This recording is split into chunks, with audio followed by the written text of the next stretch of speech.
noches, saludo con gran cariño al auditorio de Telefórmula, que en este momento se enlaza con los sábados de esta emisión. Agradezco mucho que nos acompañe el día de hoy, es Día de Acción de Gracias. Por supuesto, esta práctica tan extraordinariamente benéfica que tienen nuestros vecinos de agradecer lo que tienen, reunirse con sus familias.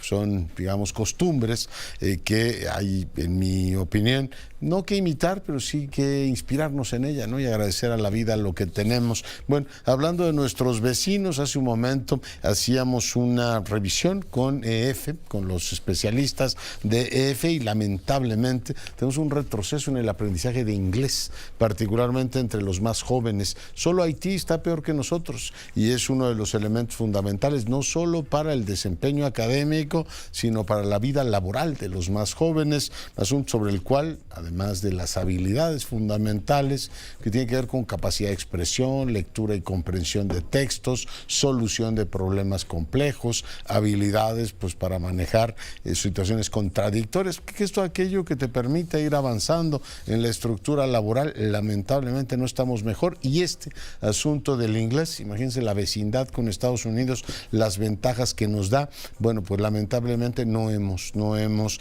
mejorado, y de América Latina solo Haití está peor que nosotros. En otros asuntos, Néstor Pérez Salas, el Nini, llegó al altiplano. Le comento que el presidente de los Estados Unidos agradeció a López Obrador y al ejército mexicano por la captura del Nini y espera su pronta, muy pronta extradición. Se publicó la clasificación, el ranking de los mejores hospitales privados en el país. En un momento más el doctor González Pierre platicará con usted. El día de hoy platiqué con el rector de la Universidad Nacional, que por cierto acaba de nombrar nuevo secretario administrativo. En un momento más le presento la conversación que tuve con él. Xóchitl Gálvez hace nombramientos y Maximiliano Cortázar se integra como su coordinador de comunicación. En un instante platicaremos del tema. También iremos a Acapulco, en donde estuvo hoy el presidente de la República, rindió homenaje a las personas que han fallecido. Hoy actualizaron la cifra.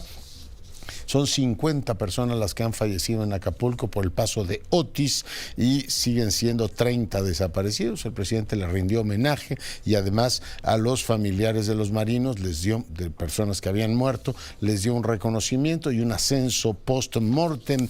De todo esto y más estaremos platicando en los próximos minutos. Si nos permite, después de la pausa, regresamos. Seguimos con la información. Daniel Noboa, el joven presidente del Ecuador, asumió hoy esa función, permanecerá en el cargo 1 año 6 meses, tiene pues un enorme desafío y en poco tiempo dar resultados que permitan a ese país, esa muy querida, entrañable nación sudamericana, encontrar su camino. Y así están los desafíos políticos en el Ecuador. Viene Milei, que como usted sabe, el 10 de diciembre asume la presidencia de la Argentina. Por cierto, Biden le dijo que no iría, pero bueno, lo mandó felicitar. El que es probable que vaya es Trump. Se encuentran ellos, son pues personajes muy similares, ya que Trump tiene una capacidad de hacer amigos en América Latina, pues sorprendente, déjeme decirlo así. Bueno, son las 20:09, tiempo del centro del país. En unas horas más, porque son 9 horas de diferencia con Israel, como tenemos ahora el nuevo horario que nos salva de todas las enfermedades cardíacas y todas estas cosas que dijo el secretario de Salud. Yo espero que se sienta usted mucho mejor con el nuevo horario, pero bueno, más allá de que oscurece bastante más temprano, el Ministerio de Asuntos de Exteriores de Qatar dio a conocer que la tregua entre Israel y Hamás, lo confirmó, lo que ya sabíamos, va a comenzar en unas horas más. Por tanto, arrancando el viernes en aquella parte del mundo, son 4 días y se tiene que dar liberación de prisioneros y liberación de rehenes. Israel Aldave, te saludo. Hola Leonardo, ¿qué tal? Gracias, muy buenas noches. Pues hoy justamente la precandidata presidencial de la coalición Fuerza y Corazón por México, Xóchitl Gálvez, ha confirmado, Leonardo, la incorporación a su principal equipo de colaboradores, de quien va a dejar de ser el próximo 30 de este mes de noviembre el gobernador del estado de Coahuila, Miguel Riquelme. Dice que tiene un alto perfil, además de buenos resultados en materia de seguridad, pero sobre todo reconoce Xóchitl Gálvez que es un operador en materia electoral. Así lo dijo.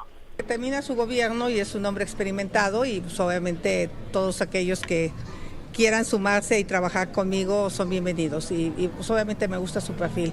Un hombre que dio resultados en seguridad nos hace falta en este equipo. ¿También es un operador electoral? También lo es, sí. También lo es un operador electoral. Ahí escuchamos justamente, Leonardo, las palabras de Gálvez Ruiz, y en este mismo sentido dijo que su coordinador de precampaña, el diputado Santiago Krill Miranda, está firme, que van a darse a conocer en los próximos días más incorporaciones, y justamente pues como muestra un botón, esta misma noche Leonardo se dio a conocer que Maximiliano Cortázar, quien fuera vocero en el gobierno del expresidente Felipe Calderón, se incorpora a su equipo de campaña, de precampaña, como coordinador de comunicación social en lugar de Alejandra Latapí, quien se venía desempeñando en este cargo. Ella va a tener otras carteras dentro de la campaña de Gálvez Ruiz. Así las cosas, Leonardo, justamente con esta precampaña de Xochitl. Oye, bueno, entonces, ¿y a Krill lo han visto? Fíjate, Leonardo, que lo vimos solamente en un evento de los que encabezó Xochitl Gálvez en el estado de Chihuahua el día pasado, Leonardo, pero fíjate que no, prácticamente invisible Santiago Krill Miranda en esta precampaña. Ellos han argumentado que está haciendo otras cosas, que su operación es de oficina, pero como coordinador en ninguno de sus eventos, salvo este que te comento, en donde pues se estrenó justamente, dábamos el reporte que recordás, Leonardo, estaba bailando con Xochitl Gálvez una canción que le compuso el vocalista de Caballo Dorado, y es la única vez, Leonardo, que lo hemos visto, por lo menos desde que inició esta precampaña el pasado. Bueno, pues veremos cómo ordenan todo eso y los nombramientos. Entonces, Maximiliano Cortázar se incorpora al equipo. Oye, tú que tienes memoria de elefante, ¿te acuerdas cuando dijo Ricardo Monreal que no regresaría al Senado? Bueno, ha dicho un montón de cosas, que se iba a ir, que solo iba en la boleta presidencial y que no regresaría al Senado. ¿Te acuerdas cuando lo dijo? Porque hoy ya se reintegró al Senado de la República o pidió su reincorporación. Sí, Leonardo, en repetidas ocasiones, la última, Leonardo, si no me es infiel a la memoria, lo dijo justamente una vez que pues en los resultados de esta encuesta interna de Morena le fueron adversos, que no iba a regresar a la Cámara Alta, que incluso había sido un acuerdo entre todos los que justamente que aspiraban al cargo y que se ostentaban como legisladores.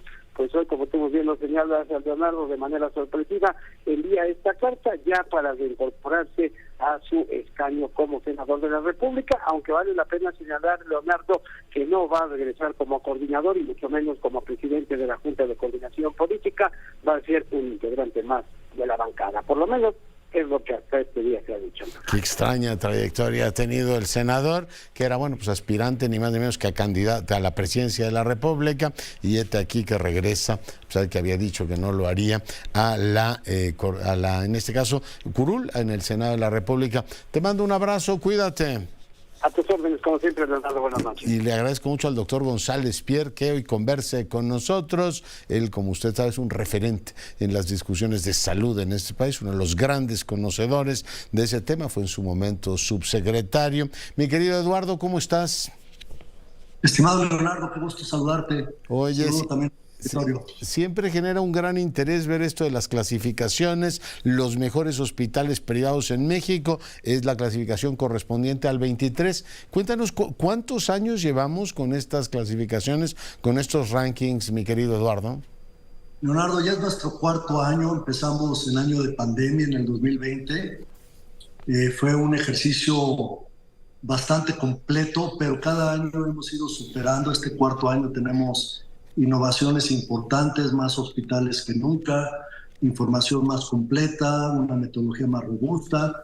Estamos muy contentos, muy orgullosos de este producto que pensamos que puede ser muy útil para orientar la decisión de los pacientes y futuros pacientes, y sobre todo algo que ha generado muy buena recepción y mucho apoyo de parte de los hospitales participantes. Oye, recuérdale al auditorio, por eso está disponible en la página de Expansión, ¿cuáles son los elementos que vas valorando, que van ponderando, y después nos cuentas cómo se ha venido moviendo la lista, Eduardo? Por supuesto, mira, entender qué es un buen hospital es algo que suena fácil, pero es relativamente difícil. Los hospitales son instituciones muy complejas, hacen muchas cosas, suman una cantidad de recursos bastante difíciles y únicos. Y entonces, en ese sentido, es difícil valorar qué hospitales están haciendo o no están haciendo un buen trabajo.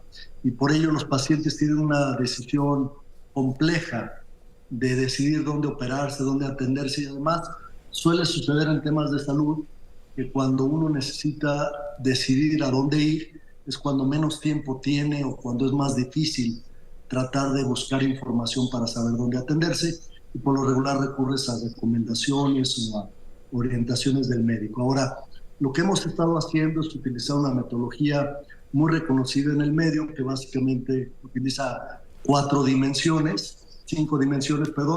La primera, que es muy importante, es la del talento. En el talento se suman, por supuesto, los especialistas, pero también las enfermeras, los ingenieros biomédicos, los farmacistas, una gran cantidad de personal de la salud que labora en los hospitales. Ese es el primero, que es el más importante, pesa el 20%. De ahí pasamos a tecnologías. Tecnologías es el equipamiento que tiene el hospital. Los hospitales suelen ser muy dependientes e intensivos en equipo, muchas veces es equipo complejo. Entonces, en este sentido, valoramos más de 40 tipos de equipamientos, algunos de ellos bastante caros y sofisticados, para saber con qué cuentan. En tercero, tenemos el tema de procesos. Que es la que más ponderas, ¿verdad? Sí, porque es el que está quizás muy vinculado con la operación general del hospital. Estas son las acreditaciones, las certificaciones, saber si se cuenta con un banco de sangre certificado, entender cómo manejan sus procesos de calidad, de seguridad del paciente.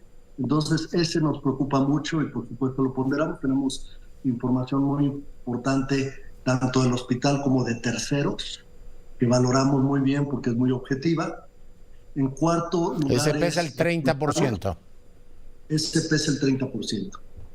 En cuarto lugar es resultados. Resultados son temas como las infecciones nosocomiales, la mortalidad, las quejas, reflejan la calidad del servicio. Entonces, ese pesa un 15%. Y por fin, el más interesante es la percepción.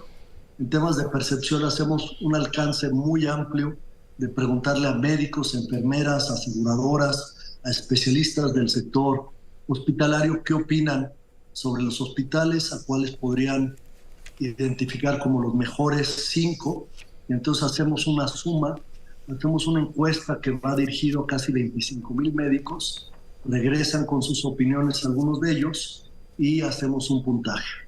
Sumamos talento, tecnologías, procesos, resultados y percepción y hacemos una suma ponderada que nos lleva a los puntajes totales de los hospitales, y con esto nos sentimos bastante confiados. Estamos reflejando cuáles son los mejores hospitales. En total son 31 variables que utilizamos para identificar los mejores hospitales y algunos que resaltan en algunas áreas importantes. Mencionaría, Leonardo, que no es en realidad un solo ranking, son 23 rankings que ayudan a una decisión mucho más puntual.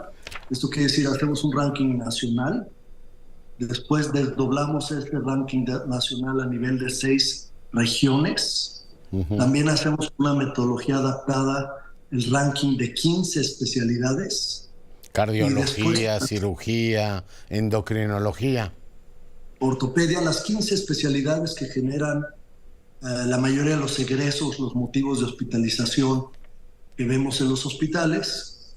Y por fin hacemos un ranking de lo que consideramos los mejores hospitales medianos y pequeños, 40K más o menos, porque hay muchos hospitales muy buenos, pero que por tamaño no aparecerían en los más... Porque son como... Oye, el año pasado te lo pregunté, el tema del precio no lo incorporaron, ¿no?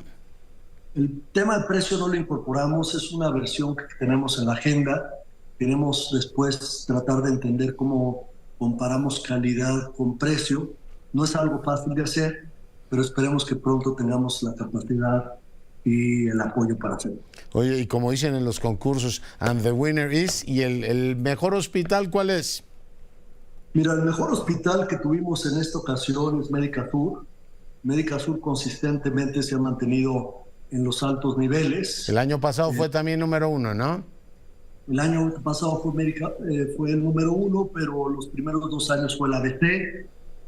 Lo que vemos es una consistencia, se van moviendo los hospitales en los lugares, pero se mantienen relativamente constantes dentro de los mejores lugares. Ahora son empates técnicos porque yo diría que los primeros 5 o 10 hospitales son hospitales muy, muy buenos, difieren muy poquito en términos de puntaje, se distinguen del resto y en ese sentido vale la pena reconocerlos como el grupo de hospitales de excelencia en el país. Pero luego también vienen una serie de hospitales, algunos son hospitales de nicho, que si bien no ranquean en lo más alto, son hospitales muy reconocidos en ciertas especialidades o en ciertas partes del país. Médica Sur, después viene el Muguerza, que está allá en Monterrey, tercer lugar el Hospital Español, después el Zambrano, que está también en Nuevo León, y después el Hospital San Javier de Guadalajara, Eduardo. Así es, esos son los primeros 5. Es importante mencionar, Leonardo, que en esta ocasión no pudimos contar con la participación de 2 grupos hospitalarios muy importantes. El primero es el grupo ABC y el segundo es los hospitales Ángeles. Son muy buenos hospitales, sin embargo decidieron no proporcionarnos la información que nos hubiera gustado contar con ella para poderlos valorar. Y espero que en futuras ocasiones puedan también sumarse. Entonces ni ABC, porque te iba a preguntar, estaba siempre entre los más reputados, y el Ángeles, veo que hay un Ángeles de Chihuahua que sí aparece en la clasificación. Efectivamente, el Ángeles de Chihuahua se maneja de una forma un poco más independiente y es así, ese hospital sí nos proporcionó información muy completa. Vale la pena mencionar que durante aproximadamente 3 meses, interactuamos con los hospitales de forma muy intensa, recibiendo información, preguntando sobre la información que nos mandan, regresando la información ya procesada para ver si la validan. Entonces es un proceso muy intensivo con los hospitales. Al final del día, los hospitales que mandan más información tienen más probabilidades de tener un buen puntaje y salir calificados en los mejores lugares. Entonces, en ese sentido, participar activamente es indispensable para poder tener. Oye, pues el noreste queda claro, es el Ángeles de Chihuahua, el norte queda claro, es el Muguerza, que ya señalábamos, en el centro es el Hospital Puebla, ¿no? El que aparece de Puebla, en occidente también nos referíamos al de San Javier de Guadalajara, y en el área metropolitana, en el nacional, aparece el Médica Sur. Por especialidades, cuéntanos cuáles son los más distinguidos, Eduardo. Muy interesante en especialidades porque ahí sí se distinguen algunos hospitales de otros. Como mencionaba, hay hospitales que abordan todas las especialidades, pero después tenemos algunos que se dedican más a la parte de cardiología o de ortopedia. En cardiología y cirugía del corazón, que es el primero que hacemos, aparece en primer lugar el Hospital Zambrano del TEC Salud en Monterrey y en segundo lugar Médica Sur. En el caso de cirugía plástica y reconstructiva, aparece también como el San José del TEC Salud en primer lugar y después el Zambrano. Mira. Es decir, el grupo del TEC Salud muy fuerte en tema de cirugía plástica y reconstructiva. Endocrinología Médica Sur y después el Zambrano. En medicina crítica Médica Sur, Zambrano y después el San José. En medicina de urgencias también estos 2 hospitales y el Muguerza. En nefrología Médica Sur, el Hospital Ángeles y el San José. Me sigo con neurología y neurocirugía, Médica Sur, Zambrano y el San Angelín. En otorrinolaringología, cirugía de cabeza y cuello, Médica Sur, Zambrano, San José, después el Español. Pediatría, Médica Sur, Español, Zambrano. Ves que repiten muchos de los hospitales que también ranquean a nivel nacional. En urología tenemos el Zambrano, Médica Sur, San José, TEC Salud. En gastroenterología, Médica Sur, Zambrano y el San Angelino Universidad. Ginecobstetricia, Zambrano, Español, San José, TEC Salud. Y ya cerrando tenemos en neumología otra vez Médica Sur, Zambrano, Muguerza, alta especialidad. En oncología, que es muy importante, Médica Sur, Español, Zambrano.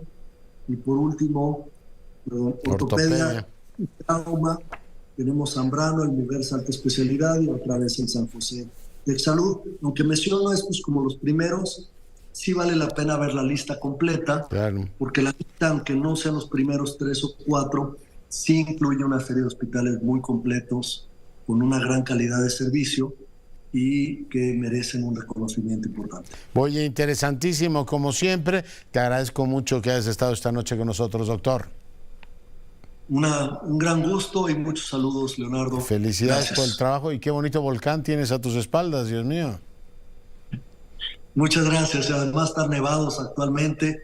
Un gran espectáculo verlos desde Sí, el pero periférico. el cuadro que tienes atrás, divino. Bueno, muchas gracias, doctor. Un gran abrazo. Y ahí está la clasificación con los mejores hospitales privados de México, la clasificación del 2023. Vamos ahora a Guerrero. Lupita, buenas noches.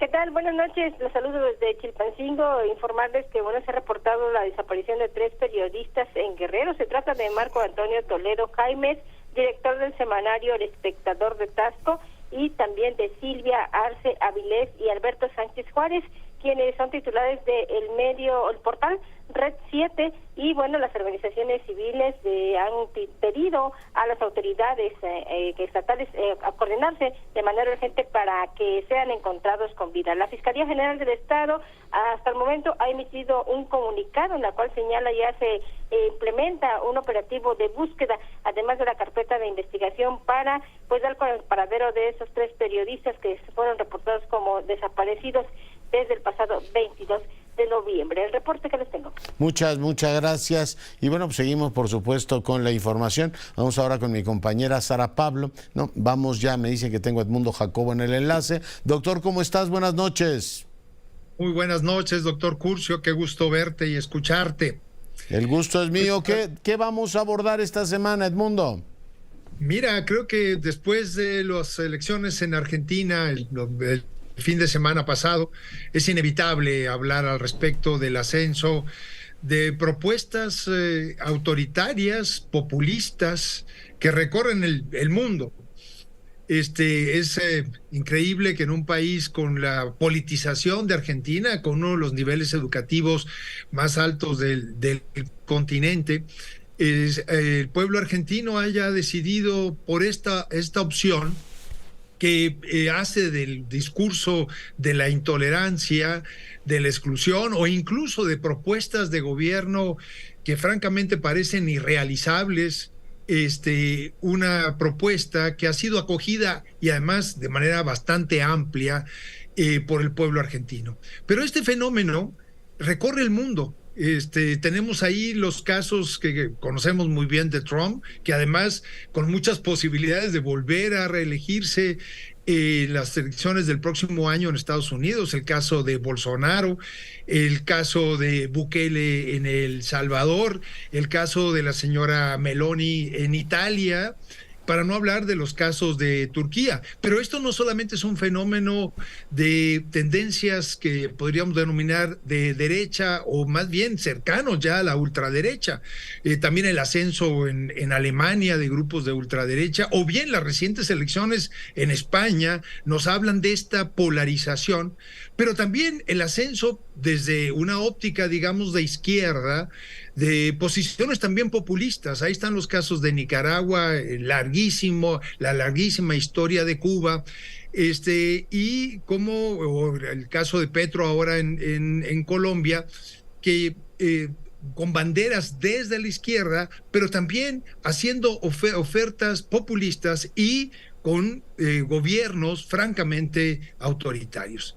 No hay que simplificar las cosas. Yo no creo que debemos cometer ese error. Las historias nacionales son distintas y tienen sus propias particularidades, hay que entenderlas, hay que estudiarlas, pero sin embargo parecería haber ciertos comunes denominadores que podrían explicar esto. Y uno de ellos es sin duda el desencanto social frente a la pobreza en la respuesta de los distintos gobiernos de los más diversos signos, no solamente por el incumplimiento de sus promesas de campaña, sino cómo se han hundido en la corrupción y cómo sus malos gobiernos han traído consigo un deterioro de la vida social, un deterioro de las condiciones de vida de la población, y esto se ha venido sucediendo elección tras elección, hasta el momento en el cual, al parecer, la ciudadanía dice: ya estoy harto de esto, y aunque esto parece irrisorio, hay que votar por esta opción y hay que darle una posibilidad. Eso explica en buena medida, desde mi punto de vista, el caso Milei. También explica en buena medida nuestras elecciones en México en el 2018, tras los bonos democráticos después del año 2000, en donde los resultados de 3 gobiernos emanados de aquellas transiciones, pues no fueron lo que hubiéramos esperado. Y, en fin, habría que hacer un análisis mucho más cuidadoso, pero se multiplican los ejemplos de gobiernos autoritarios con tintes francamente populistas, insisto, tanto de izquierda como de derecha, y cómo se han venido restringiendo, incluso, diría yo, la ciudadanía renunciando a sus propios derechos en aras de buscar opciones. En ocasiones, como el señor Milei, propone casi soluciones mágicas frente al fracaso de gobiernos previos. Creo que esto nos debe llevar con mucho cuidado a una reflexión muy responsable, y sobre todo de cara al proceso electoral que estamos viviendo en nuestro país, que es mejor, y estoy seguro que tú estarás conmigo y muchos de la teleaudiencia, en que preferiríamos ver en el debate de las próximas elecciones, pues un debate de propuestas, de un análisis serio de lo que está aconteciendo en nuestro país y cómo resolver los problemas. Sin embargo, a escasos días de haber iniciado las precampañas, ahora sí, formalmente, desde el lunes pasado, no vemos que eso sea el cariz de lo que vamos a presenciar, sino vamos a ver la venta, perdón que use esa figura, pero parecería que es así, la venta de imágenes por encima de propuestas, de diagnósticos y de un debate vivo, activo entre los diferentes contendientes. Lamentablemente, esto es lo que está privando en el mundo, esta lucha a través de ganar las emociones de la población en lugar de convencerla de dirigirse en una determinada propuesta. En fin, creo que lo que hemos vivido en el mundo como resultados electorales debe ser también una lección para nuestro propio país y para lo que nos viene en las próximas elecciones, mi estimado doctor Curcio. Oye, decía yo hace unos días, voy a presentar mañana la conversación que tuve con el senador Verducci, senador italiano, que si el maestro Sartori, que estaba preocupado con su Homo Videns, viera el TikTok, diría: qué barbaridad. La televisión, que reduce muchas partes del debate político, pues es un espacio fundamental para un debate inteligente, mientras el TikTok lo que hace, y es el medio más consumido por los jóvenes, es entretenerlos, no informarlos, doctor. Exactamente, y te has de acordar, uno de los últimos escritos de Umberto Eco hacía referencia, hablando de italianos, hacía referencia justamente a esta emergencia de redes sociales, de medios masivos de comunicación, y cómo estaban simplificando o anulando o disminuyendo, no sé ya cómo calificarlo, el necesario debate sobre la complejidad de nuestra vida social.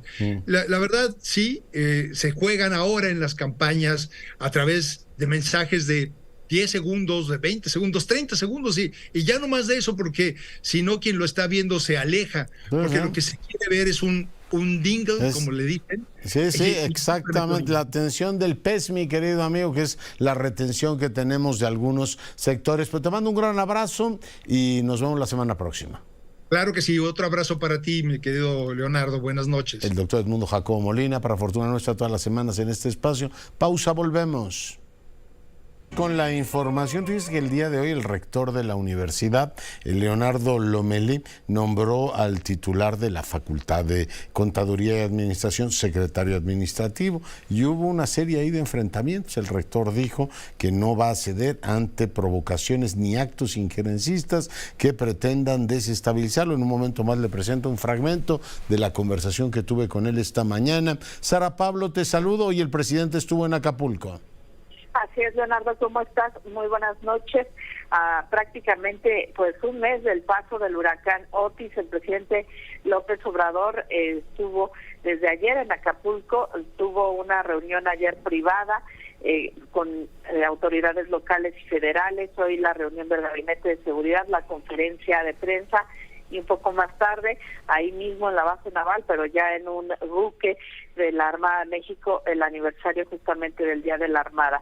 Y decirte que, bueno, pues el presidente llegó y se fue en helicóptero, no entró vía terrestre donde se encontraban los manifestantes, dio un parte dentro de las acciones que está emprendiendo su gobierno para atender a los damnificados. La gobernadora de Guerrero, Evelyn Salgado, reportó 50 personas muertas y 30 desaparecidas.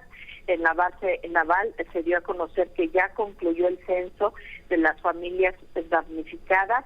Del 29 de noviembre al 7 de diciembre se entregarán por orden alfabético 8,000 pesos para limpieza a poco más de 322,000 afectados, entre ellos son 274,000 damnificados por viviendas y 47,000 locales comerciales. A partir del 8 de diciembre y hasta el 31 se entregarán también por orden alfabético entre 35 y 60,000 pesos para la reconstrucción de viviendas dependiendo del daño. Además se otorgarán 7,500 pesos a pescadores. Para ellos se instalarán pues 29 puntos de pago. El presidente señaló que estos apoyos se entregarán con la vigilancia de la Guardia Nacional. Son 10,000 elementos desplegados en la zona de desastre. Una vez a los malandros les mandamos a decir de que va a estar la Guardia Nacional cuidando para que no vayan a pararse por ahí. Y bueno, Leonardo, decirte que el presidente López Obrador aseguró que van a vigilar que haya precios justos en los materiales para la construcción. Se van a instalar 101 puntos de distribución y dijo que el levantamiento de las viviendas pues se hará mediante la autoconstrucción, incluso se van a dar talleres, dijo que tampoco es la gran ciencia. Tenemos que participar todas y todos para reconstruir las casas lo más pronto posible. Imagínense el gobierno construyendo 250,000 o reconstruyendo 250,000 viviendas. Cuando terminamos, y eso que sabemos hacerlo y que conocemos de las necesidades del pueblo. Lo que sí es que los paquetes de enseres solamente pues se si tienen saben hacerlo, 41,000. que lo hagan, pero bueno, sí, sigue, Sara. Sí, los paquetes de enseres que se van a entregar a las familias se tienen 41,000, faltarían pues 209,000. Dijo que la canciller Alicia Bárcena va a ir a China y a Corea del Sur a conseguir los aparatos electrodomésticos necesarios. Señaló que en el caso de Tabasco, que eran como 100,000, se tardaron unos 10 meses en conseguirlos. Ahora no dio fecha, pero pues son más del doble y dijo que van a tratar de que sea pronto. Estuvieron en la conferencia el presidente del Consejo Coordinador Empresarial, Francisco Cervantes, y también Juan Antonio Hernández, presidente del Grupo Mundo Imperial, quien dijo que actualmente hay una oferta de hospedaje en Acapulco de 4% y que se espera que a partir del 15 de diciembre se eleve al 20% para tener en Semana Santa un 40 o 50%, Leonardo. Muy bien, bueno, pues muchas gracias. Entonces estuvo en la base naval y después estuvo rindiendo honores en uno de los barcos ahí en la base naval. Sara, ¿algún apunte más? El presidente mañana está en Oaxaca. Leonardo allí da su conferencia de prensa para iniciar una gira de trabajo en esa región del país. Cuídate. Buenas noches. Dios, Sara. Y bueno, pues esta es parte de la conversación que tuve con el rector Leonardo Lomelí esta mañana.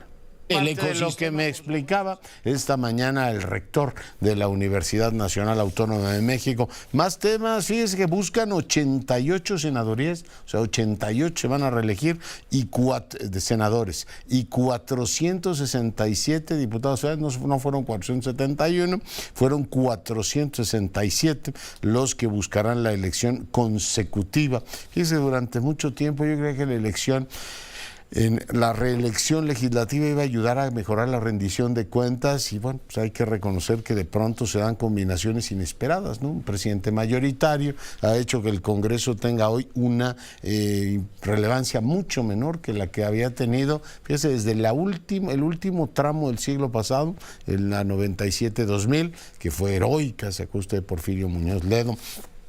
En aquella legislatura donde le dijeron al presidente, sabe que hay una mayoría en este caso opositora, y controlaron la Cámara. Después durante Fox hubo gobiernos divididos. Peña tuvo gobiernos mayoritarios y pudo, entre otras cosas, hacer el Pacto por México, y ahora con López Obrador hemos tenido pues 2 legislaturas con mayoría absoluta, con lo cual el papel de los legisladores, considerando un presidente que no le gusta que le cambien ni una coma a su legislación, aunque esté mal y después la Suprema Corte le dé palo, pero ese es otro tema. 467 legisladores buscan pues repetir, será básicamente, si el pueblo decide efectivamente elegirlos a todos ellos, con algunas variaciones, imagino, al interior de los grupos, pero básicamente la misma. Vamos ahora a la pausa musical. Nos vamos, cuídese y sea rabiosamente feliz. Se lo merece.